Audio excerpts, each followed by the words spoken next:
নমস্কার বন্ধুরা, ভেজ কিচেনে তোমাদের সবাইকে স্বাগত। কে কোথা থেকে দেখছো অতি অবশ্যই আমাকে একটা কমেন্ট করো।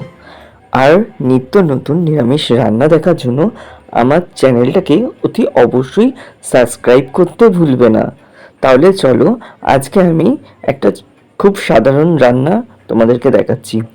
সবার প্রথমে আমি এখানে কিছুটা মুগ ডাল ধুয়ে নিয়েছিলাম, সেটাকে আমি কড়াইতে দিয়ে ভালোভাবে গরম করে সেখানে আমি জল দিয়ে দিয়েছি।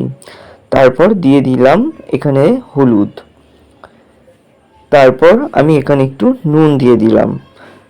এবার সম্পূর্ণ উপকরণটা আমি ভালোভাবে নাড়িয়ে চাড়িয়ে এটাকে সেদ্ধ হতে দেব।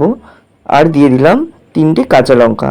তোমরা যে যেরকম ঝাল পছন্দ করো তোমরা সেরকম ঝাল এখানে দেবে। ডালটা মোটামুটি সেদ্ধ হয়ে গেছে, দেখতেই পাচ্ছ কত সুন্দর গলে গেছে ডালটা। এবার আমি এখানে নিয়ে নিয়েছি কিছুটা কুমড়ো শাক। তো কুমড়ো শাক দিয়ে ডাল, এটি একদম হালকা পাতলা, একটু বেশি নুন দিয়ে দিয়েছি বলে তাই এখানে আর নুন দিলাম না। তো শাকটা আমি এখানে দিয়ে ঢাকা দিয়ে দিচ্ছি যাতে সেদ্ধ হয়ে যায়। কিছুক্ষণ পরে আসলাম, আবার সিদ্ধ হয়ে গেছে। সিদ্ধ হয়ে যাওয়ার পরে দেখছো কত সুন্দর এটা ফুটে গেছে। এখানে আমি অ্যাড করেছি 1 চামচ জিরে গুঁড়ো আর 1 চামচ চিনি। তো চিনিটা আমি দিয়েছি, শাকের মধ্যে একটু চিনি দিলে অসাধারণই লাগে খেতে। আর নিরামিষ রান্নায় তো চিনি একদম মাস্ট, আমার খুব ভালো লাগে। তোমরা যদি চিনি না খাও তাহলে সেখানে স্কিপ করতে পারো। তারপর আমি দিয়ে দিলাম হালকা একটু কালারের জন্য কাশ্মীরি লঙ্কার গুঁড়ো, কারণ খাবারটা রান্না করতে গেলে একটু কালার না হলে আমার তো একদমই ভালো লাগে না। তাই তোমরা যদি কাশ্মীরি লঙ্কার গুঁড়ো দিতে চাও দিতে পারো, না হলে স্কিপ করে যাও। অসাধারণ লাগছে। আমি শাকটা এবার তুলে নিচ্ছি। শাক আর ডাল যেটা আমি সেদ্ধ করেছি সেটা আমি তুলে নিলাম। দেখতেই পাচ্ছ কত সুন্দর সেদ্ধ হয়ে গেছে আর কত সুন্দর কালারও এসে গেছে।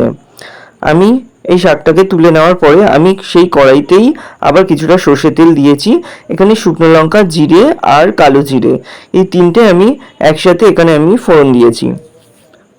দেখতেই পাচ্ছ ফোড়নটা একটু ভালো করে ভেজে নিতে হবে যাতে গন্ধটা ভালো করে ছাড়ে, এর জন্য ভেজে নেওয়াটা অত্যন্ত জরুরি।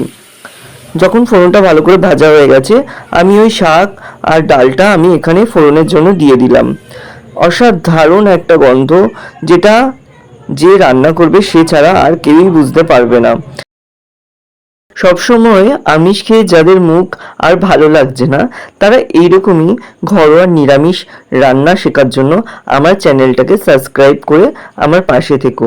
দেখতেই পাচ্ছ আমি কত সুন্দর ডালটা এই তুলে নিলাম, আর এই কুমড়ো পাতা দিয়ে বা ডাটা দিয়ে অসাধারণ হয়েছে। তোমরা যেখান থেকেই দেখছো একটা কমেন্ট করতে কখনোই ভুলো না।